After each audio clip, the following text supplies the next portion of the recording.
First in my top 10 list that I'm going to be bringing to you very shortly before the end of the year is disappointing top 10 films of 2019.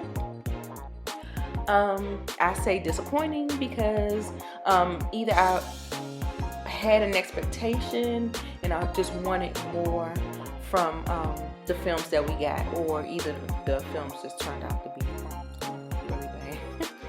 So anyway, so the list, let's get to it, y'all. Starting off with number 10 of my most disappointing films of 2019 is Terminator Dark Fate. While I love that they brought back Linda Hamilton and Arnold Schwarzenegger back into the franchise, I just felt like with the political commentary that they were trying to include and the direction that they were trying to take it in, it almost felt like a Star Wars move. And they made a huge choice that ruined the whole movie for me, and I feel like it disrespected the previous ones that came out. Um, of course, Tim Miller delivers great direction in the action department. That's no surprise there. You know, he's good with Deadpool and things of that nature. But overall, I found the story mediocre, and some conveniences and contrivedness that was in there just for the sake of being there. And at the point of this franchise, I'm sitting up here like, what's the definition of insanity? We keep doing the same thing over and over again, thinking we're going to get a different result, and we didn't. Number 9, Charlie's Angels. This was Elizabeth Banks' directorial debut, but maybe she shouldn't have tried action. Maybe don't start with action. Maybe lead up to action, but the action scenes were really corny. They weren't well executed. Um, Also, the chemistry with the girls was off. I definitely enjoyed Kristen Stewart's character. She was like real badass in there, and so I really really enjoyed her. Because of Naomi Scott, she actually surprised me in Aladdin, so I was really looking forward to see what she was gonna bring, but there wasn't much there, and I think that's because of the lackluster script, and I just found it quite boring. And I just was looking at my clock, just waiting for it to end. Coming in at my eighth spot is Miss Bala. A lot of people probably haven't even seen that movie before, but it was a decent enough trailer, and I ended up checking it out. And while corruption and drug smuggling and human trafficking is all throughout the movie, and that's mainly what the movie is about, I think I had the wrong expectations going in, because from the trailers, I thought she was going to be like this badass, like she was going to be kicking butt and taking names, and it kind of was it just came down to her making a decision and doing a little something in the very last scene of the movie, and I was just kind of wanting a little bit more. But it wasn't a bad film, but I was just disappointed. Number 7 on the list is It Chapter 2. The first act was excellent, and I was like, wow, they're really starting off with a good start. The second act is where the movie started to drag.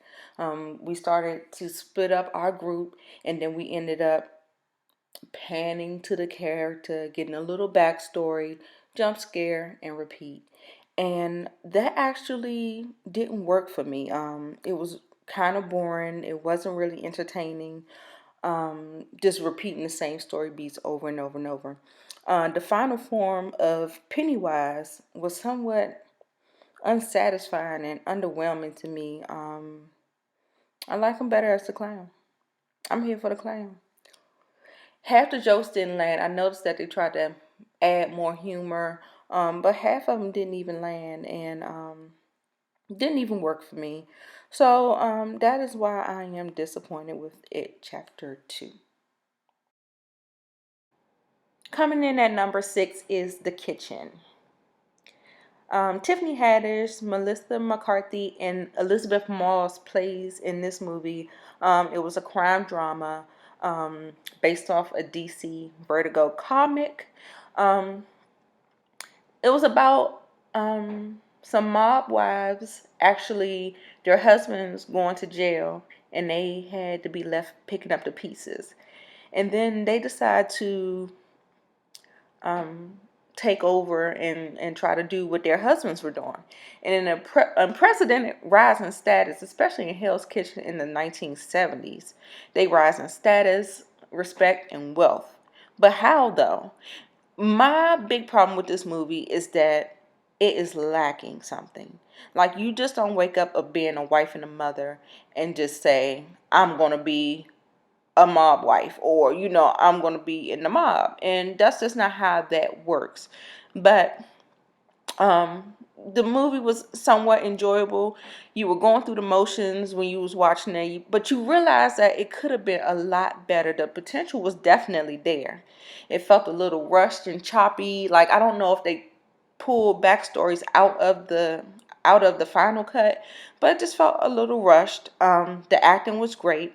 I was impressed with Tiffany Haddish in the serious role, and but it was just missing something. And like the great Scorsese, he puts all the chess pieces down so brilliantly. So when it plays out, the brilliance is just on display in all. You just cannot not love a Scorsese crime drama. And I feel like this kind of missed the mark. But all in all, it was okay. In fifth place, we have Gemini Man.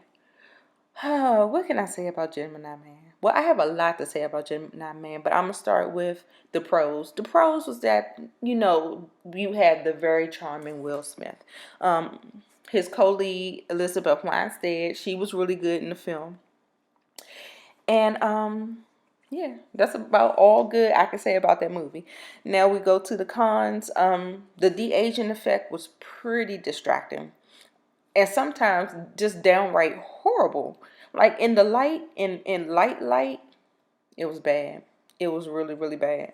And then there was no reason to do the high, film in the high frame rate when 95% of the audiences are not going to consume your film that way. So why mess up the quality of the film and the way the film looked? It looked like a video game. It really didn't. I didn't like it. It took me out of the movie. The script wasn't all that good. And then all of us also also, too, why wouldn't you just cast Jaden Smith? Like, he's an actor. He's Will Smith's son. He looks like Will Smith. I mean, it just would have been just a better fit. I think it just would have worked much better. The script wasn't all that good. The twist was kind of predictable. Yeah, I was really, really let down by Gemini Man. Coming in at number 4 is Hellboy. Hellboy was one of my favorites back in the day. Guillermo del Toro did one, and it was just awesome. And so I came into this one with higher expectations, and I got it was it was the worst. It was like the screenplay was awful, the editing was trash, the music just didn't flow. It was just a miserable experience in a theater. I wanted to get up in the middle of the movie. I couldn't wait for it to go off. I was just like, oh my God. So, for all of those reasons, I'm going to act like this one doesn't exist. And I'm going to retain the love of my Guillermo del Toro's Hellboys. Number 3 on the list is Captain Marvel. I wanted Captain Marvel to be great.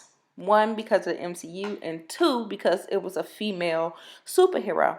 And just by the sheer enjoyment I got from Wonder Woman, I left out of that theater like just a renewed sense of girl power and stuff like that. So I was really, really hoping that Captain Marvel would deliver. It had some great CGI. She had some great powers. Um, But the cons was I didn't relate to her. It was just a girl who severely lacked in the personality department, without any character development. Like, she doesn't fit in. She doesn't really have a reason to be there, and it really, really shows. And I really was disappointed leaving out the theater for Captain Marvel. Number two on my list is Glass. Y'all remember Glass? I remember Glass. It was the final trilogy of M. Night Shyamalan's trilogy that started out with Unbreakable, then Split, and now Glass. I loved the movie. The movie was so good. It was working on all levels. Direction, acting. James McAvoy is amazing, going through all of the different personalities that inhibited that character. I mean, awesome, spectacular. Sam Jackson did a good job. Bruce Willis did a good job. And I loved everything about the movie except the last 10 to 15 minutes. Um, it was a really blasphemous way to to conclude David Dunn's character. I just thought it was so underwhelming. It was so, like, you know how M. Night is tropey for subverting expectations, having a big twist, and things of that nature. And I just felt like that was one decision that he totally went wrong on that, and it soured the movie for me. I will never watch that movie again just because of the way it ended. um you know I was so disappointed. I was so looking forward to that movie, and it kind of gave me everything I wanted, but the ending was just too bad. I just couldn't do it no more. The most disappointing film of 2019 for me is Queen and Slim. Comes in at number one because it was my most anticipated movie outside of Endgame. Um, but the movie as a whole was not good. There was a semi touching emotional love story in there, but to me, it was an offensively bad movie to me as a black person. I personally felt insulted that Lena Waithe went out of her way on a press tour saying that no white hands has touched it, and she has final say and final cut, and she had a fat budget, and touting all of this, and then you turn around and continue to make the same dangerous, stereotypical um, piece of fiction that did not propel the black community forward. It was just so, I was just so infuriated because I was just like, the movie had the potential to be awesome. I mean, it has so much potential. This is not a retelling of something. I felt like because it was a piece of fiction, it could have taken such liberties to actually show a different side of black culture.